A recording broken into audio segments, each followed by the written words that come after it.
एही मई में गर्मी बबेसी पापा जी, लगवा देहे मंडप में एसी पापा जी।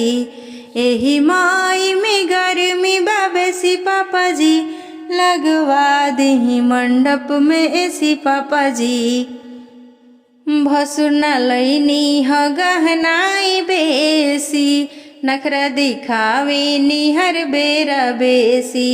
इनके रात दिने रात दिने रात दिने, इनके रात दिने नखरा बबेसी पापा जी, लगवाई जन मंडप में एसी पापा जी। एही मई में गर्मी बबेसी पापा जी, लगवाई जनी मंडप में एसी पापा जी। गहना और सड़िया के रीत न जाने, कहला पे बतिया भी तनिको न माने।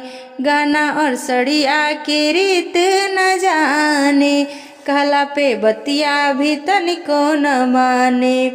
इनके गाली देबो गाली देबो, इनके गाली देबो चून चून देसी पापा जी, लगवाई जन मंडप में एसी पापा जी। एही मई में गर्मी बबेसी चाचा जी, लगवाई जनी मंडप में एसी चाचा जी। हरवा और झुमका के नाम न जाने, कहला पे बतिया भी तनिको न माने। हरवा और झुमका के नाम न जाने, कहला पे बतिया भी तनिको न माने।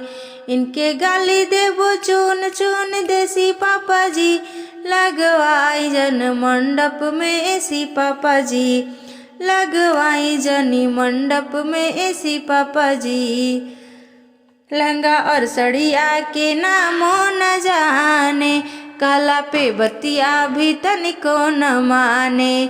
लहंगा और सड़िया के नामो न जाने, कहला पे बतिया भी तनिको न माने। इनके गाली देबो चून चून देसी पापा जी, लगवाई जनी मंडप में एसी पापा जी। एही मई में गर्मी बबेसी पापा जी, लगवाई जनी मंडप में एसी पापा जी। शहर बदनाम किया भसुर की बहना ने, शहर बदनाम किया भसुर की बहना ने। जब तेरी बहना बिंदिया लगावे, बिंदिया लगावे हाय काजल लगावे। कितनों का दिल घायल किया तेरी बहना ने, कितनों का दिल घायल किया तेरी बहना ने। शहर बदनाम किया तेरी बहना ने, शहर बदनाम किया तेरी बहना ने। जब तेरी बहना गले हार पहने, हार पहने जी कंगन पहने। जब तेरी बहना हार पहने, हार पहने जी कंगन पहने। कितनों का दिल तोड़ दिया तेरी बहना ने, कितनों का दिल तोड़ दिया तेरी बहना ने। शहर बदनाम किया भसुर की बहना ने, शहर बदनाम किया भसुर की बहना ने।